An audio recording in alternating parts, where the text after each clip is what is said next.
Hello, and welcome to A Gross of Physics. Today is day 130, and what we're going to discuss today is the photoelectric effect. Now, we discussed yesterday how Newton believed that light was a wave and a particle at the same time. And he was able to prove that light was a wave because it reflected, refracted, diffracted, and interfered. And that's what waves do. Unfortunately, he wasn't able to prove that light was a particle. He just thought it was and had that hunch. In the 1900s, we came up with what we call now the photoelectric effect, and that proved that light was a particle. So light is both a wave and a particle at the same time. Now, the way the photoelectric effect works is when we shine light on certain metals, electrons are kicked out of the metal. So the light hits the metal and removes electrons from the valence shell. This is the concept by which solar cells work, and smoke detectors, and sensors for lighting. For example, outdoor lights that turn on when someone walks past them. These are all based on the photoelectric effect. Now, at the time, scientists had two different ideas. They thought that there was a wave theory, and they thought that there was a particle theory. And some of the scientists believed that light would act as a wave, even in this case of the photoelectric effect. Now, the wave theory basically says that higher amplitude light, brighter light, would kick out electrons with more energy. They would remove the electrons because light as a wave has higher amplitude, therefore it has more energy. Now, we know that when we find the energy of a photon based on our equation yesterday, the energy is related to Planck's constant times the frequency, or Planck's constant times speed of light over the wavelength. It does not have anything to do with the amplitude, and the photoelectric effect helped determine this equation. So the equation we had yesterday is based on the work that was done with the photoelectric effect. If we have high amplitude waves according to the wave theory, we'd kick out more electrons, they'd be more energetic. If we had the particle theory, it wouldn't be based on the amplitude, but instead the frequency. Well, of course, we now know that the frequency is the one that mattered. Basically, the energy for the wave theory will be proportional to the intensity or the brightness. With the particle theory, it will be based on the frequency, because E equals HF. So the higher the frequency, the higher the energy. If you had brighter light, all that would mean is that there's more photons, more packets of energy, and you'd kick out a bigger number of electrons, but they wouldn't be more energetic. The energetic aspect of the electrons is based on the frequency of the light or the color. Now, what happens is when we shine light on certain metals, according to the photoelectric effect experiment, what they found is that very bright light of low frequency would not remove any electrons. There would be no current flowing in a circuit that had a gap in between it and light was shown on the metal. And if the metal had enough energy to kick out the electrons, it would jump across the gap and cause current to flow. Well, scientists took really low frequency light and hit the metal with the light, found that none of the electrons would be removed. They could turn it up to maximum brightness and it still didn't matter. On the other hand, really dim light of a higher frequency removed electrons and allowed current to flow.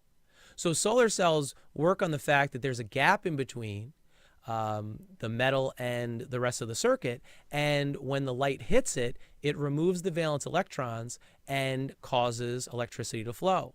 But you need to have a minimum frequency.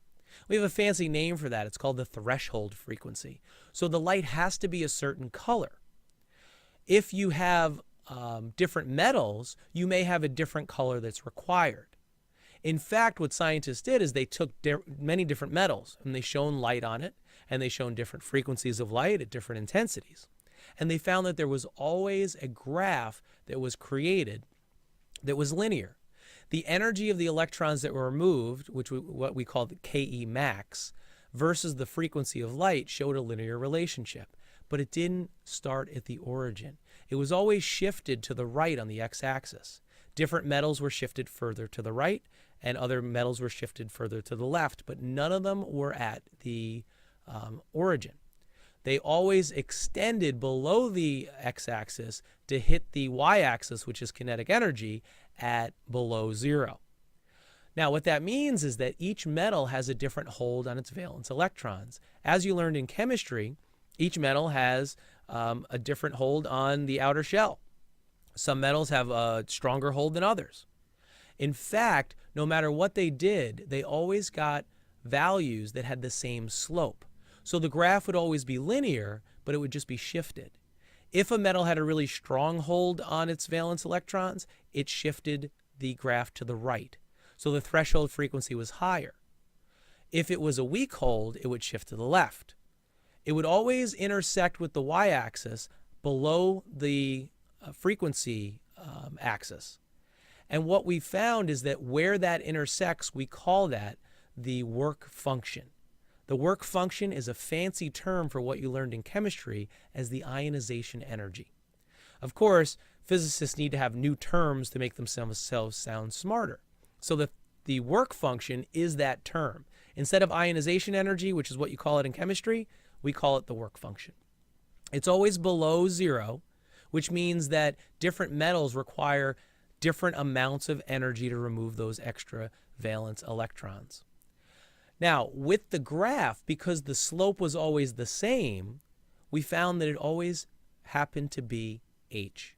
So the way they found Planck's constant is by finding the slope of this graph from the photoelectric effect experiment. The slope is always h, which is 6.63 times 10 to the negative 34. The x-intercept is what we call the threshold frequency. So certain metals require a certain color of light in order for them to remove electrons in the first place. Anything below that frequency won't work. Anything above that frequency will. The higher frequency lights will produce electrons with more kinetic energy. So it'll have more energetic electrons when they're removed. Finally, the y-intercept is what we call the work function. And that's a fancy term for the ionization energy from chemistry. What's important is that no matter what metal we choose for the photoelectric effect, the slope of the graph is always constant. The different metals will only shift the graph left or right. So if we go to the right, it's got a stronger hold, so it requires more ionization energy. And if we shift to the left, it's a weaker hold, and it is less ionization energy required to remove the electrons. So as we change the metal, we change the hold it has on the valence electrons. Now, where is the photoelectric effect used today? Well, security alarms use that. When you have motion sensing technology and something passes through the beam, that will send a signal. That signal is then related to electrical impulses that then turn on the light. Elevator doors use this principle, or subway doors when they don't crush you. The fact that something breaks the beam means that something is in the way, so the doors don't close. So an elevator door will not crush someone standing in the way. This is also used in garage door openers as well. Finally, smoke detectors use this principle. If there is a flow of light being able to be accepted by the photo cell, the smoke detector doesn't go off. If there's too much smoke, what will happen is it will block the sensor, and that will then set off the alarm. So the photoelectric effect is something we use today. It's even used in solar cells. Now, the key to this is that this proved that light was a particle. And since light's a particle, we have what we call wave-particle duality. So light is both a wave and a particle at the same time. It was always a wave. Scientists knew that. Newton believed it was a particle, and in the 1900s we were able to determine that it actually was. Now, the problem is you can only treat light as a wave or a particle at one time in an experiment. So if you want to treat the wave particles, wave nature of light, treat it as a wave. If you want to look at light as a particle, you have to look at it as a particle. You can't study both simultaneously. Now, what's really interesting is that particles themselves have wave properties, and you could actually find the wavelength of an object.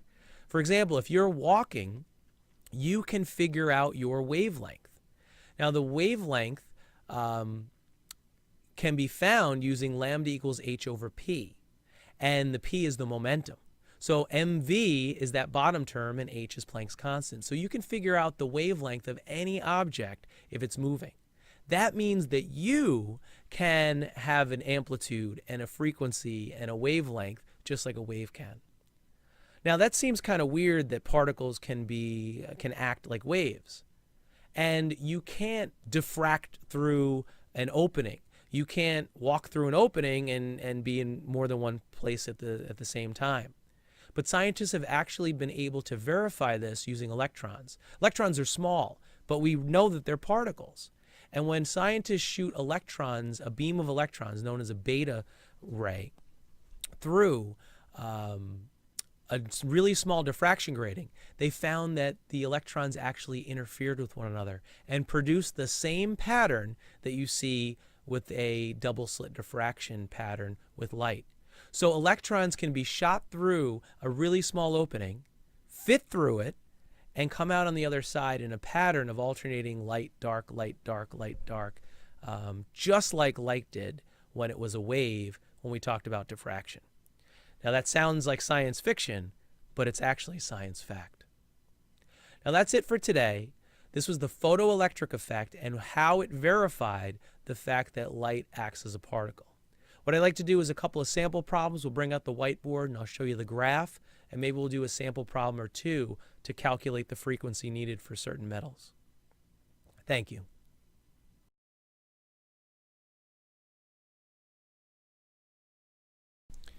Now, the photoelectric effect is one of the ways that we proved that light is actually a particle. And what it means is that when we shine light on a metal, what will happen is those photons will hit electrons in the valence shell and give them enough energy to kick them out. Now, what we typically do is we'll place that in a situation where those electrons will then go through a wire and current will flow. This is the way that photovoltaic cells work. The metal will determine whether or not the light will work. Also, the frequency of the light will determine whether or not electricity will flow. And originally, those who believed in the wave theory, they thought amplitude was what mattered. The particle theory, frequency. Now, if it's amplitude that matters, then higher brightness will cause more energetic electrons. In terms of the particle theory, different colors of light will work. And what scientists found is that when they changed the light, the frequency is what really mattered.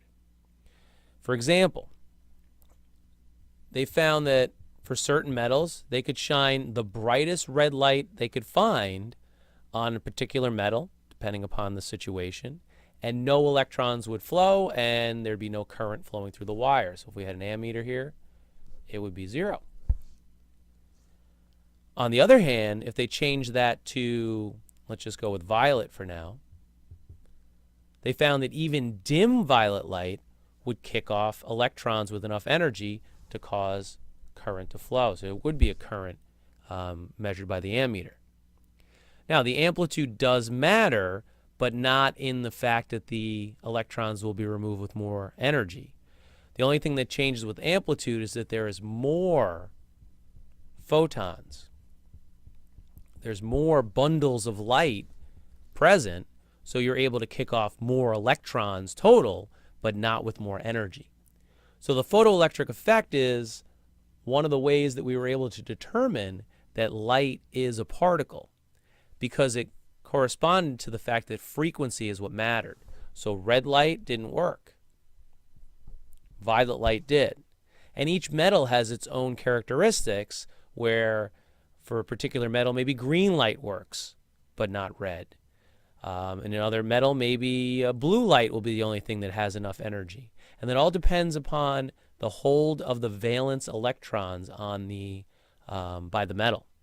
Ones that have tighter hold on their valence electrons will require higher frequency light to kick out the electrons. So the photoelectric effect is one of the ways that we've verified that Newton was right. He was right around 400 years ago, but only in the 1900s were we able to actually verify that. Amplitude does matter in the fact that more photons will exist in bigger bundles with higher amplitude, but it doesn't have more energetic light rays or photons. So the particle theory did win out.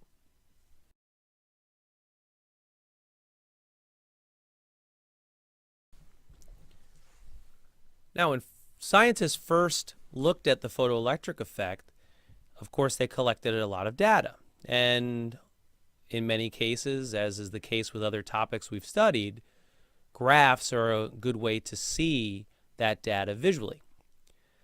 Now, when they graphed it, they found that the kinetic energy of the ejected electrons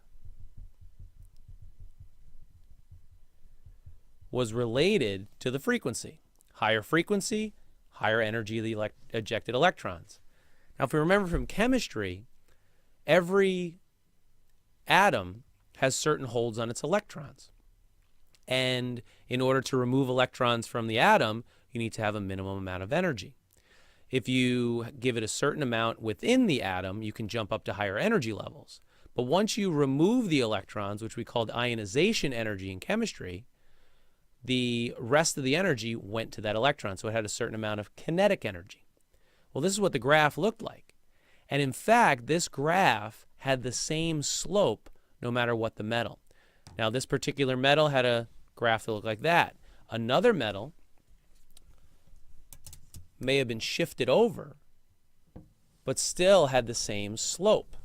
And that's where Planck's constant comes from. The slope is equal to h, which is Planck's constant. So 6.636 times 10 to the negative 34. Each metal has a different y-intercept. And that's what we call W sub 0, which in physics is the work function, which is basically the ionization energy from chemistry. If you have a tighter hold on your electrons, you're lower on the work function. It requires more work to remove the electrons. So a metal that has a weaker hold may be located more like this. So just from looking at the graph, we can tell if we have a number of different lines, if this is A, B, and C, A would have a weaker hold on its electrons because it has a smaller work function.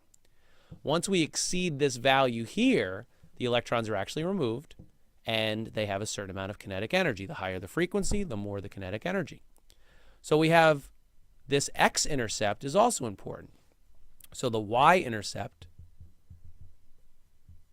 was the work function. The x-intercept is the threshold frequency, which we call F sub 0. Threshold frequency. And that's the minimum amount of frequency of light that will ionize the atom, or what we call apply enough of the work function to remove electrons from the atom. Higher frequencies will work. Anything less than that will not work. So you have the threshold frequency and the work function. Now, since this is a straight line, we also know that it has an equation of a line. And the equation of the line was y equals mx plus b from math class. Well, instead of y, we have Ke max equals m, which was h, x, which is the frequency, minus W sub 0. The work function is always going to have a negative value. So the equation for the photoelectric effect becomes Ke max equals hf minus wo. But remember, hf is energy. And what is the work function? Also energy. So Ke max equals hf minus wo is the equation that governs this graph, the photoelectric effect graph. Now, of course, if we didn't have frequency, it could be hc over lambda. But you need a minimum amount of frequency in order to ionize the atom, or if you know the work function, you automatically know how much is going to be required. If I gave metal A here a certain amount, let's say at this point, not only would it ionize the metal, the electrons in the metal, but it would also give it a certain amount of kinetic energy that we can read from the graph there. So the photoelectric effect is merely y equals mx plus b, which is hf minus rho. The slope is always going to be h, and all we're going to do is just shift it left and right depending upon how tightly held the electrons are by the valence shell. If we go to the right, tighter hold, to the left, weaker hold. X-intercept we call the threshold frequency, and the y-intercept is the work function. And that's the photoelectric effect.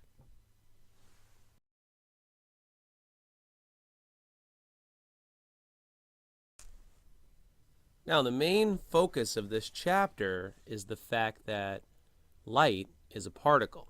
So light is a particle because it exhibits properties that particles exhibit.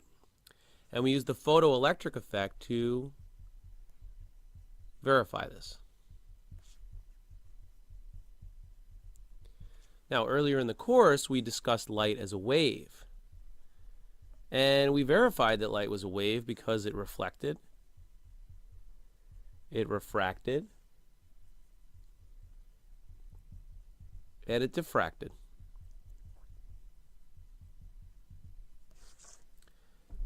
Now, because light acted like a particle in the photoelectric effect when light rays came down and hit valence electrons out of metal, we were able to figure out the energy based on the frequency equals hf. Or we had our version of hc over lambda. Now, light can act as a wave in a particle. Scientists postulated that possibly particles can act like waves. And what we found is that particles do act like waves, and in fact particles can have a wavelength. And we call it the de Broglie wavelength.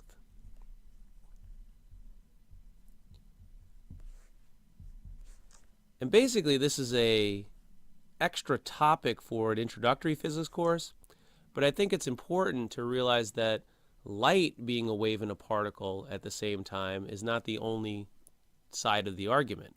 Also, particles can be waves at the same time as well.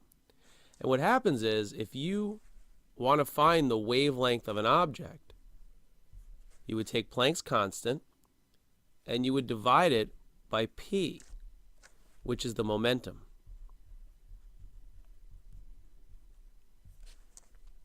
Now, the momentum, of course, is only true if you have mass and velocity.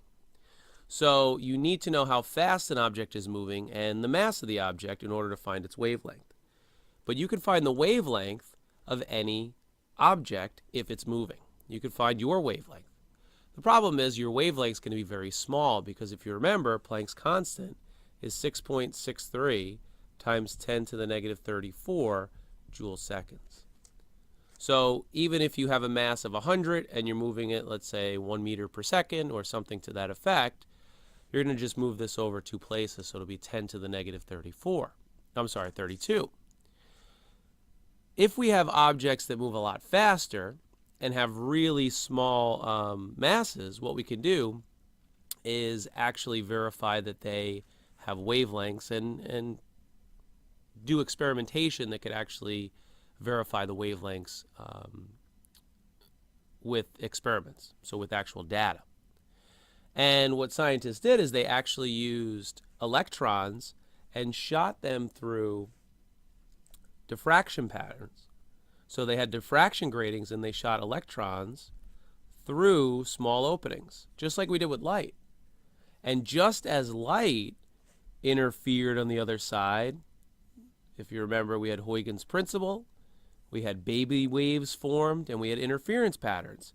And we had constructive and we had destructive interference. So we had constructive, destructive, constructive, destructive, constructive. So these would be constructive areas, and the dark areas were destructive.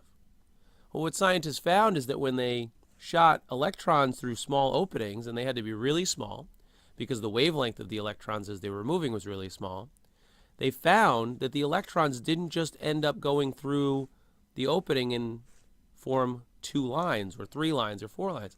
It formed many lines. So a single electron was able to fit through an opening smaller than itself and come out the other side. And it interfered because of diffraction. So, if light is a wave because it diffracts through diffraction gratings, and electrons diffract through diffraction gratings, then we're able to theorize that electrons act as waves. So wave-particle duality is the fact that waves can act as particles, particles can act as waves, and basically everything, as long as it's moving, has both wave and particle characteristics. And that's the wave-particle duality in a nutshell.